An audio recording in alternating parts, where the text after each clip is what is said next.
Hi guys, today we're going to look at the story The Portrait of a Lady by Khushwant Singh. It is the first chapter in Hornbill, textbook in English for class 11. It talks about the experience of Khushwant Singh with his grandmother. So let's begin. My grandmother, like everybody's grandmother, was an old woman.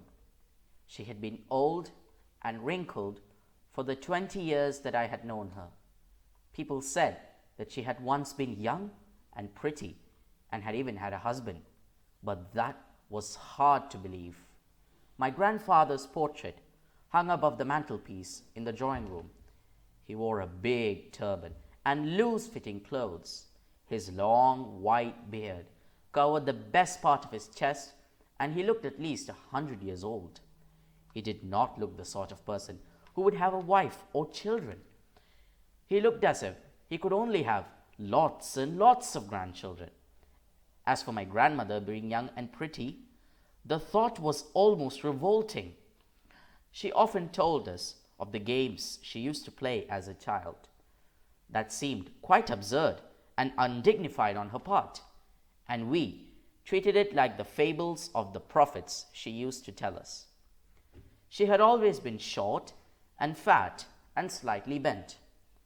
Her face was a crisscross of wrinkles running from everywhere to everywhere.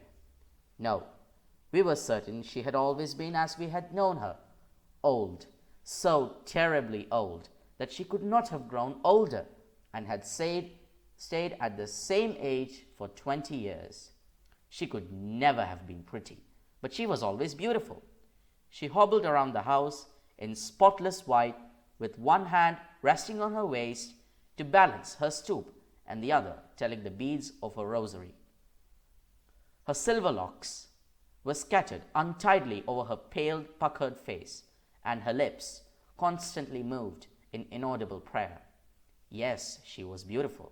She was like the winter landscape in the mountains, an expanse of pure white serenity, breathing peace and contentment. My grandmother and I were good friends. My parents left me with her when they went to live in the city, and we were constantly together. She used to wake me up in the morning and get me ready for school. She said her morning prayer in a monotonous sing-song while she bathed and dressed me in the hope that I would listen and get to know it by heart.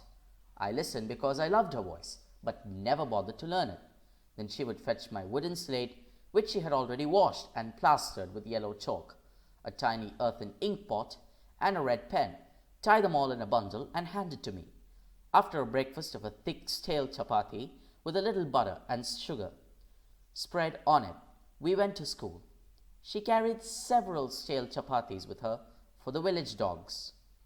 My grandmother always went to school with me because the school was attached to the temple. The priest taught us the alphabet and the morning prayer, while the children sat in rows on either side of the veranda, singing the alphabet or the prayer in a chorus.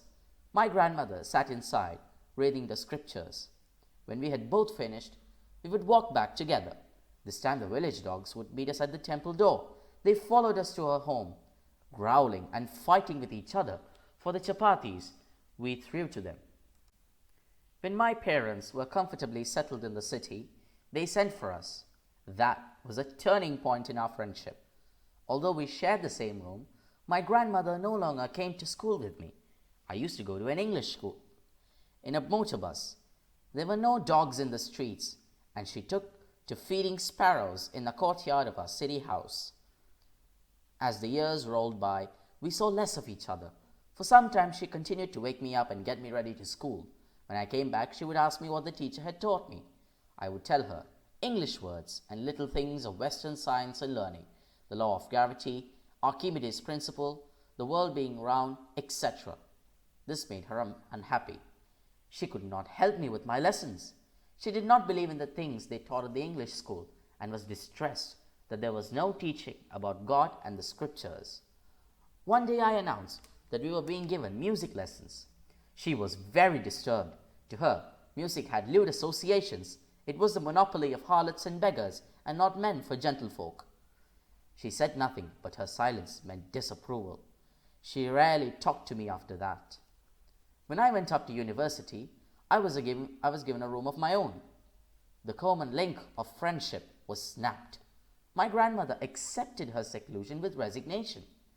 She rarely left her spinning wheel to talk to anyone. From sunrise to sunset, she sat by her wheel, spinning and reciting prayers. Only in the afternoon she relaxed for a little while to feel the sparrows.